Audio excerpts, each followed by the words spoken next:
나는 100억 자산가다. 나는 이상형과 결혼한다. 나는 건강하다. 나는 날씬하다. 여러분 이렇게 확언과 끌어당김을 할 때 현타가 온 적 없으셨나요? 왜 그런지, 그럼 어떻게 해야 하는지에 대해서 오늘 이야기 한번 나눠보고 싶습니다. 저는 일명 끌어당김의 법칙, 시크릿이 이루어진 적이 꽤 많았습니다. 직장을 그만두고 개인 매장을 시작할 때 희한하게 수천만 원의 돈이 마련되어서 가게를 오픈하기도 했고요. 지방에서 살다가 서울로 다시 이사 오고 싶다고 마음을 먹었는데 지금 이렇게 서울로 다시 이사를 오게 되었고요. 딱히 계기가 없었는데도 불구하고 우연한 계기로 괜찮은 회사에 취직을 하게 된 적도 있습니다. 원하던 이상형과 사귀게 된 적도 있었고요. 근데 이렇게 원하던 것들이 이루어진 이야기보다는 잘 안 된 이야기로 더 많은 이야기를 할 수 있는 게 사실 팩트입니다. 여러분도 그렇지 않으신가요? 제 시크릿이 이루어진 이야기의 중간 결말은 이렇습니다. 5년 전에 개인 매장을 오픈해서 너무너무 잘 됐어요. 그런데 코로나가 온 거예요. 그리고 정말 힘들게 되었고요. 지난달에 문을 닫았습니다. 이상형의 남자분이 있었어요. 인기가 정말 많았어요. 제 기준으로는 지성과 인격, 외모를 갖춘 분이었습니다. 어렵지 않게 인연이 되었고 결국은 마음이 안 맞아서 헤어지게 되었습니다. 또 있습니다. 원하던 회사에 취업이 되었지만 일하는 것이 저랑 맞지 않아서 퇴사를 하기도 했습니다. 과연 이게 시크릿이 이루어진 거라고 할 수 있을까요? 여러분 보기에 어떠신가요? 저는 명상을 가르치는 일을 10수년 동안 해왔습니다. 꽤 오랫동안 많은 사람들을 지도했어요. 저를 스쳐간 분들은 어린 학생부터 성인까지 아마 10,000명이 넘을 것 같습니다. 뿌듯했고 의미 있는 삶이라 여기면서 열심히 살았어요. 정말 열심히 살았습니다. 그러다 건강 문제와 경제적인 문제가 생겨서 일을 그만두게 되었습니다. 그때 현타가 세게 왔어요. 마음에 관해, 명상에 관해 이렇게 잘 알고 있다고 확신했었는데 내 현실은 정작 왜 이 모양일까라고 말이죠. 일을 그만두고 원하는 삶을 살고 싶은 마음에 자기계발서를 닥치는 대로 읽었어요. 그동안 별 관심이 없었던 분야였는데요. 경제적인 문제를 해결하고 싶은 마음이 컸거든요. 첫 번째 책은 여러분들 많이들 아시는 부의 추월 차선이었고요. 다음에는 진짜 더 많은 분들이 읽으셨던 시크릿과 비슷한 류의 책들, 그리고 트랜서핑 시리즈 전권, 소설도 있죠. 다 읽었습니다. 생각하라 그리고 부자가 되어라, 돈과 관련된 이야기들, 그다음에 자기계발서들 최근에 나온 것들, 책이나 유튜브를 보면서 아, 내가 이런 걸 안 해서 내 인생이 이렇게 된 거구나. 이 방법을 몰라서 이렇게 된 건가? 나만 모르고 있었나? 이런 생각이 들면서 정말 열심히 따라 해봤어요. 저 자신을 설득하고 세뇌시킨다고 100번씩 쓰고 확언하고 아침마다 명상을 하고 그때도 확언을 했습니다. 저는 명상을 전문적으로 지도하는 사람이었으니까 진짜 열심히 했겠죠. 잘했겠죠. 매일 아침 요가를 하고 맑은 정신으로 명상을 하고 확언을 했습니다. 좋았어요. 그리고 마음도 편안하고 밝게 시작할 수 있었습니다. 도움이 되었습니다. 근데 그래서 다 이루어졌을까요? 그쵸. 이루어진 것도 있고 안 된 것도 있습니다. 사실은 안 이루어진 게 더 많았습니다. 그래서 그때 뭐가 문제지? 시크릿에서 말하는 저항을 하는 건가? 그런 생각이 들어서 마음에 대해서 더 깊이 탐구하기 시작했습니다. 마이클 싱어, 디펙 초프라, 요가난다, 닐 도널드 월시, 레스터 레븐슨, 에카르트 톨레, 바이런 케이티, 불교 서적들도 굉장히 많이 읽게 됐고요. 닥치는 대로 읽다가 명상하고 사유하고 그런 시간을 꽤 오랫동안 보내왔습니다. 그리고 이전에 명상할 때도 막연하게 알고 있었던 그 모든 진리는 하나로 통한다는 거 있죠. 그 이야기를 한 번에 좀 꿰어지는 계기가 있었는데요. 아, 이게 될 때도 있고 안 될 때도 있는 건 진짜가 아니구나. 진리가 아니구나. 진리는 모두에게 공평한 거고 남녀노소 누구나 알 수 있는 거구나. 사람은 태어나면 죽고 무거운 건 위에서 아래로 떨어지듯이 진리는 차별이 없구나. 누가 봐도 당연한 게 진리였구나라는 걸 알게 된 거죠. 굉장히 당연한 말 아닌가요? 아주 옛날 사람들은 기우제를 지내면 비가 온다고 믿었잖아요. 사실은 비가 올 때도 있고 안 올 때도 있는데 말이죠. 왜 그렇게 오랜 시간 동안 그렇게 믿어왔을까 이렇게 생각을 해보면 비가 올 때까지 기우제를 지냈거나 타이밍이 맞아서 비가 왔을 뿐인데 자신들의 바람이 이루어진 거라는 그 필터를 씌우고 보니까 그렇게 믿어지는 거예요. 그리고 그런 필터로 보기 시작하면 어떤 일이 생기냐면요. 기우제를 지내는데도 비가 안 온다. 그러면 비가 올 상황이 안 돼서 안 온 것 뿐인데도 우리 믿음이 부족해서라고, 그리고 정성이 부족해서라고 믿습니다. 그리고 더 강력한 방법을 쓰죠. 예를 들면 처음에는 물만 떠놓고 빌다가 나중에는 뭐 음식도 바치고, 그리고 동물을 사냥해서 제물로 바치기도 하면서요. 더한 것도 하면서 말이죠. 그러다가 기후가 딱 떨어져서 때가 돼서 비가 오게 되면 이렇게 했더니 비가 오는구나 라고 무슨 징크스처럼 또 믿어버리는 겁니다. 지금은 과학적으로 다 알게 됐으니까 비가 안 온다고 해서 기우제를 지내는 사람은 없잖아요. 왜냐하면 그건 우리가 바란다고 해서 오는 게 아니라는 걸 당연하게 알고 있기 때문입니다. 기우제는 비가 내리는 자연의 이치, 그 진리를 몰랐을 때, 몰라서 하는 행위였던 거죠. 저는 그 마이클 싱어의 될 일은 된다라는 책의 제목을 좋아합니다. 말 그대로 책의 제목을 좋아하는데요. 될 일은 되고 안 될 일은 안 된다는 게 망고의 진리라는 생각이 들더라고요. 생각해보면 당연한 얘기인데 말이죠. 시크릿, 사실 저는 시크릿은 잘 모르겠어요. 물론 이 부분을 강조하시는 분들이 왜 그러는지는 알겠습니다. 워낙 인생을 자포자기하고 비관적으로 해석하는 분들이 많으시니까요. 관련된 책 많이 읽었다고 말씀드렸잖아요. 제가 명상을 오랫동안 해와서 명상, 그리고 뇌과학, 심리학 이런 거 관련해서도 공부를 좀 오랫동안 해왔었는데요. 책을 많이 읽다가 새로운 개념을 알게 되면 어떤 방법은 내가 모르는 건가? 몰라서 그러나 싶어서 몇 달을 따라한 적도 있었어요. 지금은 그 책들 대부분을 중고서적에 팔았습니다. 그리고 어떤 거는 밑줄을 너무 많이 쳐서 돈도 한 푼도 못 받았고요. 14년간 명상 지도를 하고 최근 6년간 타 분야 쪽 공부를 하고 20년 동안 저 스스로 대상으로 실험을 해오면서 그 깨달은 거, 너무 거창하게 깨달은 거 말고 알게 된 게 있습니다. 그게 뭐냐면 너만 되고 나는 안 되는 건 진리가 아니다. 진리는 모두에게 공평하다. 그리고 자기가 누군지 아는 게 시작이고 끝이다. 책을 쓰신 저자들은 각자의 깨우침을 책으로 썼잖아요. 근데 우리 인간이 경험이 아주 단편적이잖아요. 각자의 경험에 치우친 걸 이렇게 글로 쓰게 되는데 결국은 자신이 누구인지 발견한 부분을 이야기한다는 것을 알게 된 거예요. 깊이는 다들 다르지만요. 저도 그렇게 제가 누군지 그리고 어떻게 존재하는지 알고 나서는 그 이후 접하는 책들이 다르게 보이기 시작했습니다. 처음 읽을 때는 굉장히 감명 깊게 읽고 밑줄을 치고 했던 책들이 다시 읽어보니까 굉장히 얕은 부분의 경험으로만 쓰여진 것도 있고 굉장히 깊은 안목으로 적힌 책들도 있더라고요. 아까 말씀드린 중고서적에 다시 판 책들이 대부분 그런 책들이었습니다. 그럼 다시 돌아와서요.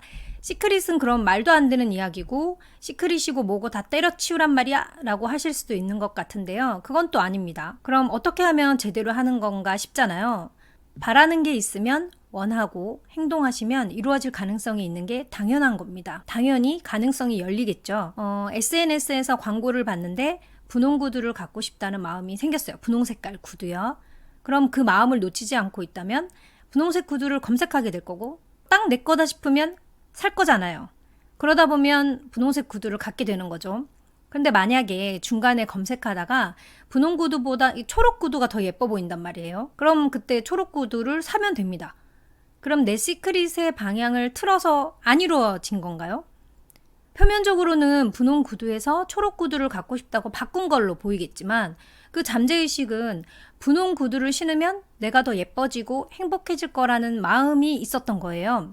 내 깊은 마음은 분홍 구두를 갖는 게 아니라 행복해지는 거였잖아요. 그래서 초록 구두를 사든 노란 구두를 사든 무슨 색을 사든 내 깊은 마음은 변함이 없이 이루어진 거예요. 이게 구두를 예를 들어서 되게 소소하게 보이겠지만 진로 선택도 마찬가지고 뭔가 중요한 결정, 배우자를 선택하는 것, 무언가를 원할 때도 비슷하게 적용이 됩니다. 시크릿은 보여지는 부분만으로 해석하면 뭔가 잘못된 것 같다고 여길 수 있는데요. 사실은 깊은 내면, 즉 잠재의식, 무의식, 초자, 참나, 뭐라고 부르든 이 부분이 행복해지고 싶은 마음을 따르는 거잖아요. 그러니까 행복하려고 시크릿을 하는 거잖아요. 그렇지 않나요? 정말 원하는 것을 이루고 싶으시다면 내가 원하는 게 무엇인지 먼저 알아야 하는 거예요. 그리고 그 원하는 것을 발견하면 인정하는 겁니다. 나는 얼마를 갖고 싶다. 부를 원한다. 이러이러한 사람을 연인으로 원한다. 이런 삶을 살고 싶다. 이런 것을 정하기 전에 내가 무엇을 원하는지 정말 근원적으로 무엇을 원하는지를 먼저 알아야 한다는 겁니다. 근데 솔직히 학원이나 시크릿 하실 때 내적으로 아주 약간이라도 마음 깊은 곳에서 아주 작은 소리로 헛소리 하지 마 같이 스스로 비웃는 소리를 들은 적 없으신가요? 나는 100억 자산가가 되겠다라고 되었다라고 외치는데 기분이 좋을 때도 있지만 살짝 아주 미세하게 약간 그 공허한 마음이 들 때가 있거든요. 민망하기도 하고요. 왜 그럴까요? 많은 책에서 이야기하는 것처럼 내가 더 간절했어야 하나요? 혹은 너무 간절해서 결핍의 현실을 끌어들인 건가요? 아니면 더 생생하게, 더 현실감 있게 느껴야 하는 걸까요? 아니면 잠재의식 정화가 덜 돼서? 그건 바로 진짜 자기 자신, 그 잠재의식, 그 깊은 내면, 초자, 제가 말씀드렸던 그것들이 진정으로 원하는 게 아니라서 그런 거예요. 예전에 학생들과 명상 캠프를 가면 진로에 대해 마음이 복잡하다는 이야기를 할 때가 많은데요. 예를 들면 뭐가 되고 싶은데 이게 정말 원하는 건지 모르겠어요 라고 이야기하는 경우가 있습니다. 아이러니하죠. 한번 다시 말씀드려 볼까요? 선생님, 저는 뭐가 되고 싶은데 그걸 제가 진짜 원하는 건지 모르겠어요 라고 말을 한다는 거죠. 자기가 진정으로 원하는 게 뭔지 모른 채 그렇게 자라온 거예요, 우리는. 그렇게 자라오면서 부모님이나 학교 선생님들이나 어른들이 이게 좋은 거다라고 하는 것, 미디어에서 계속 보고 들으면서 좋다고 여기는 것을 내가 이게 내가 좋아하는 거구나 라고 세뇌되는 거죠. 그러니까 바람이 세뇌된 겁니다. 내가 원하는 거라 믿고 확언하고 시크릿하는 그런 것들이 자세히 분석해서 들어가 보면 정말 내가 원하는 게 아닌 경우가 굉장히 많다는 거죠. 지금 여러분들이 원하는 것은 진정으로 원하는 게 맞으신가요?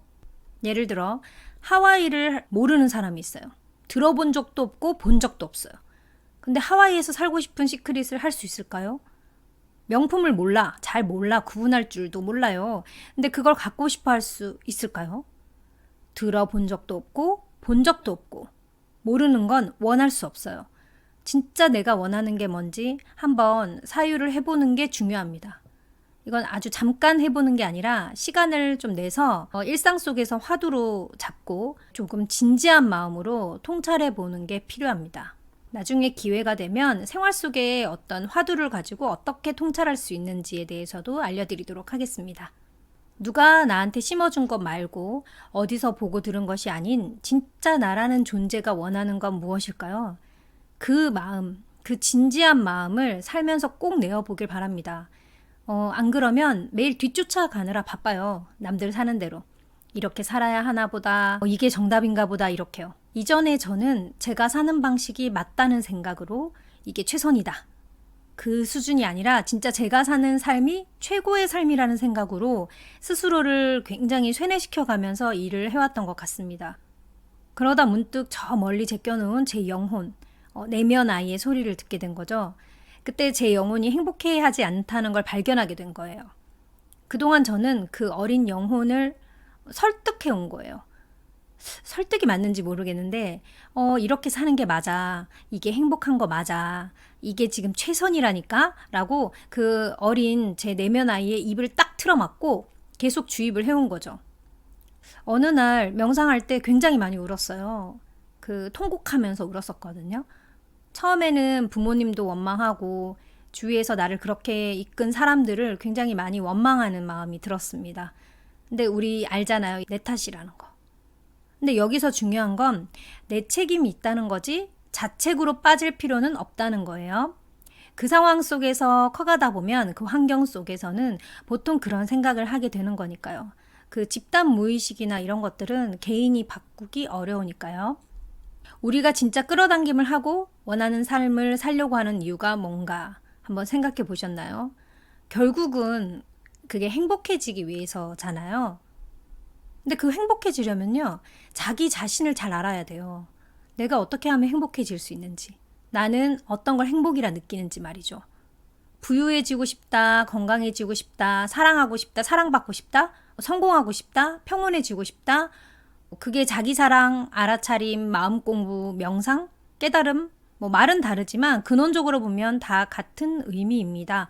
그게 이제 앞으로 제가 이야기할 주제가 될 거예요. 오늘 말씀드린 내용 정리해 드릴게요.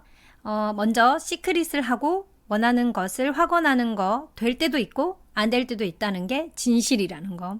너무나 당연한 이야기지만요. 그보다 더 이전에 이런 게 내가 진짜 원하는 게 맞는 건지, 그동안 살아오면서 학습해온 걸 무의식적으로 바래온 게 아닌지 사유해 보는 시간을 갖는 게 필요하다. 마지막으로 뭔가를 원하는 나, 바로 그 내가 어떤 존재인지를 가장 먼저 알아야 한다는 겁니다. 자기 자신을 찾는 것. 어쩌면 삶에서 가장 중요하고 의미 있는 작업이라 할 수 있는데요. 저는 그 작업을 돕기 위해 이렇게 영상을 찍고 있습니다. 다음 영상에서는 어떻게 하면 나 자신을 찾을 수 있는지에 대해서 이야기 나눠보도록 하겠습니다. 제가 처음에 말씀드렸다시피 단어를 너무 기억할 필요는 없습니다. 마음을 열고 제가 말씀드리는 의미의 그 감을 잡으시면 되는데요. 이 영상이 끝나면 바로 화면을 닫고 가만히 고요히 여러분 내면을 들여다보시면 좋을 것 같습니다. 내가 진짜 원하는 게 뭘까? 질문을 던져보시기 바랍니다. 첫 영상이라 많이 미숙했습니다. 조금씩 나아지는 모습으로 찾아뵙겠습니다. 이렇게 선글라스를 낀 이유는요. 제가 이렇게 화장을 하고 하는 게 시간이 너무 많이 걸리고 이렇게 모자를 쓴 이유도 머리를 단장하는 것도 조금 의미 없는 시간인 것 같아서요. 이렇게 간단하게 착장을 하고 찍었습니다. 양해 부탁드릴게요. 감사합니다.